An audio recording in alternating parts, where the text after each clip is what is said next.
Hello friends, and welcome back to Malicious Compliance Stories. Today's video kicks off with a story about a case of bad friend, great sales associate, because sometimes the real support comes from the person working retail, not the one you walked in with. But before we begin, best way to support our channel is to leave comments, like, and subscribe with a turned on bell so you don't miss the new video every single day. Here we go. When your friend doesn't want you to look good. So I work in a well-known, kinda cheap clothing store in Australia. I've been working in clothing for 5 years-ish, so I know what and how an item of clothing is supposed to fit you, especially jeans. I'm constantly getting told by mothers that I don't know what I'm talking about and that I'm just stupid or just trying to make a sale, blah, blah, blah. However, this story's not about them. This story's about a girl who lost weight and wasn't confident in her sizing choices or what suits her new body, lost about 22 kilograms, so brought a friend along with her. Cast: NG, nice girl, BF, B-word friend.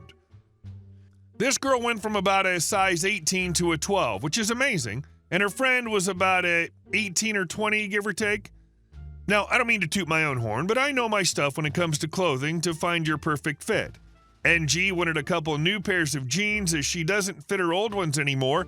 We have heaps of different styles, high-rise, mid-rise, 3 buttons, single buttons, with or without rip, heaps. So I do my retail thing and ask the questions and narrow down to about 4 pairs for her to try on. I ask her her size, and this is how the conversation went. Me: what size are you? NG: I think a 12. Me: no worries, I'll grab a 12 in these two. And BF: she's more of a 16. Her fat butt doesn't fit into many things. NG: oh, okay, I'll take a 14. Me: are you sure? I think they'll be too big. BF: she said she wants a 14. Me, ignoring her friend: I'll give you a 12 and a 14 in these, and once you've got one pair on, come out and show me. She comes out in the 14, which is bunching behind the knees, and she's constant having to readjust them and pull them up. Me, knowing they're the wrong size, hoping she'll realize this: how do you feel? BF: I think they look great. NG: oh, really? I thought they were a little baggy. BF: no, they're perfect. That's how they're supposed to fit. NG looks at me, wanting confirmation. Me: they're baggy around your knees. I can see they're too loose around your waist. Try on the 12 and let's compare. While NG is changing, BF says to me, she won't fit the 12. She's a chunky girl like me. I didn't respond, thankfully, as NG came out. Me, cutting off BF, they look much better. How do you feel? NG: they feel BF: they look way too tight. They don't suit you at all. NG: oh, yeah, they are a little tight. BF: I knew they wouldn't fit you. You shouldn't have even tried them on. Me: the 12s look better around your leg, but it comes down to you and how you feel in them. BF, facing me: she'll take the 14s. Turns to friend: come on, let's go. I'm hungry. NG: oh, okay. Yeah, I'll take the 14. Me: okie dokie, no worries then. I'll take these to the counter for you. They leave, and the BF says something snarky to NG and laughs while glaring at me. 2 weeks later, NG comes back alone, thank God, and asked to get the 12s as she wore the 14s for not even an hour and they kept falling down and were so uncomfortable. Of course I was happy to help and to let her know that although friends have their opinions with colors and what products to try on, but trust the staff know what they're talking about when it comes to size and how it fits your body. For real. And like she's actively trying to sabotage the friend? Not only did she manipulate her into getting the bigger pair, but she rushes her to go get more food. Sounds like someone has a friend who only cares about making themselves feel good. And our second story. Army mail is serious business, except when it's not. The pinned story on the front page triggered my memory of this, so here goes. I was deployed to Iraq with the Army National Guard in 2010. I was the unit paralegal and the only legal rep of any kind for the unit, so while I was only an E4 promoted to E5 during the deployment, the squadron commander insisted on me having my own office. To facilitate this, he also made me the unit mail clerk, as signature mail required that it be in its own office separate from everything else. As a result, my legal paperwork had to be in a different room, but everything was on my laptop, so we made it work.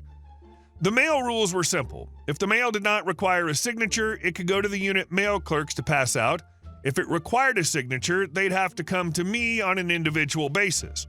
For headquarters, my unit, I passed out both to each individual personally. We had this one major, we'll call Major Dude, because dude was his favorite word.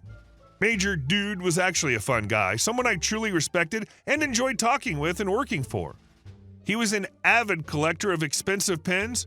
I mean, $200 to $500 per pen kind of deal. He ordered this pen that was $250 if I recall correctly, and forgot that it generally took 2 to 3 weeks for mail to get from stateside to us, even longer if you're importing from another country since it has to pass through the state still. He starts getting impatient and starts ribbing me about how I'm holding his mail. This changes less to ribbing and more to chastising, and he seems to think that I'm truly holding his mail just to screw with him. Something I had never done to a single person at that point and would continue to not do because U.S. mail is serious business. After several weeks, the package comes in and I had this brilliant idea.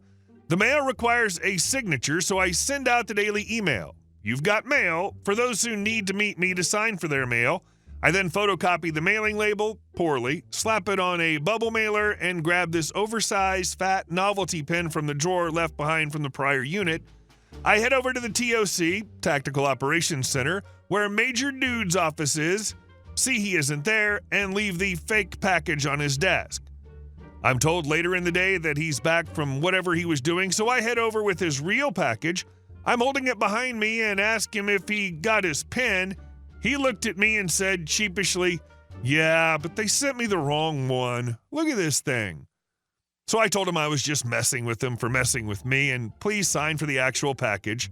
His response, so loud that everyone in the TOC could hear, "You bleeping bleep hole," followed by, "I just sent them a nasty email."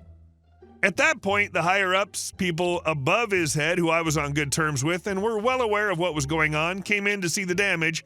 Major Dude is very upset and telling me he's going to have me lose my rank for messing with the mail. Our squadron commander, SC, interrupts to ask him some questions. SC, did he withhold your mail? MD, no. SC, did he deliver your signature mail without obtaining your signature? MD, no. SC, did you mess with him relentlessly for several weeks and ultimately deserve this minor prank? MD, yes, sir. SC, so maybe don't mess with my legal ninja going forward, okay? As an aside, he called me his legal ninja and had me use that title as my email signature until someone from higher up saw it and instructed me to be more professional, which I deserved. I didn't get in any trouble for the mail prank, and those who could get away with it teased him about it for a few weeks. The blip aside, we continued to have a good working relationship, and the guy was funny as hell. The thought of those higher-ups getting triggered by the unprofessional legal ninja signature has made my day. Thanks, OP. Also, your SC was awesome. It seemed like a small thing, but he showed leadership and character. He didn't take the coward's way out at your expense. Great revenge story and a life lesson all in one. And our last story. The worst neighbor we ever had and how they set their own trap. When I was a teenager, we had a lot of different neighbors over the years, but one particular family still holds the record for being the absolute worst. At first, they just seemed a little off, but as we would soon find out, they were much worse than we ever imagined. It all started one evening when the father from that family knocked on our door. He looked tired, desperate, and a little too eager to strike up a deal. He told my parents that they had lost power and hadn't had electricity for a long time. With 2 young kids at home, he pleaded, practically begged, to run an extension cord to one of our outdoor outlets just for the night so his kids could have cold milk with their cereal in the morning. Now, my parents are good people. They aren't the kind to turn away someone in genuine need, especially when kids are involved. They agreed, but only for one day. The father thanked them profusely, set up his extension cord, and the next morning he kept his word and unplugged it. We assumed that was the end of it. And we were so wrong. A week later, without asking, the neighbor plugged the extension cord back in, and this time, he didn't unplug it.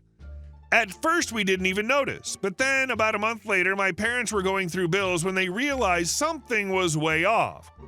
Our electricity bill had nearly doubled. Confused, they started checking everything in the house, making sure nothing was malfunctioning. Then, while inspecting the backyard, they saw it. The bright orange extension cord was still plugged in, snaking from our outlet over the fence and into the bad neighbor's house. He had been stealing power from us for a whole month. My stepdad was furious. He immediately yanked the cord out of the socket, coiled it up, and marched straight to their front door. When he knocked, the father barely cracked the door open, just enough to talk, but not enough to be fully seen. That was already suspicious. My stepdad demanded an explanation. Why the hell was their extension cord hooked up to our power for a month? The neighbor mumbled something incoherent, refusing to make eye contact, shifting nervously. Then my stepdad noticed something. Behind the crack in the door, the neighbor was holding something. A gun. He wasn't pointing it at anyone, just holding it as if he was expecting trouble. Without panicking, my stepdad calmly pointed at the weapon and said, "You know, you're not doing a great job hiding that." The man hesitated, then slammed the door shut and locked it. Just as we were standing outside fuming, the good neighbor from the duplex, the one who shared a building with these lunatics, walked over to ask what was going on. My parents explained the whole situation about the stolen electricity, the gun, and how they were about to call the police. At that moment, our luck changed drastically. The good neighbor just smiled knowingly and said, "I can take care of that." Turns out he was a retired police chief, and not just any police chief, he was well connected with the entire force. About 10 minutes later, multiple police cars pulled up, the officers knocked on the door, and this time, bad neighbor had no choice but to open it. Within moments, it became very, very clear that stealing electricity was the least of their crimes. As soon as the police stepped inside, they immediately noticed something suspicious. After a quick sweep, they found evidence of an illegal lab operation. The house was raided, the father and mother were arrested on the spot. Turns out the mother was a heavy alcoholic or worse, and their two young kids, a boy and a girl, both under 10, had been living in absolutely horrible conditions. They were immediately placed into foster care. The house sat empty for months after that, eventually getting sold off and renovated completely. But even years later, my parents still say no other bad neighbor has ever topped that one. And honestly, I hope no one ever does. I mean, we all know there are bad neighbors out there. The ones who let their dogs poop in your yard, who blast music at 3 a.m., who pretend not to see you when you're both getting the mail. But this guy? He cranked it up to a whole new level. Hey guys, thank you all for watching the video. I'll see you in the next one.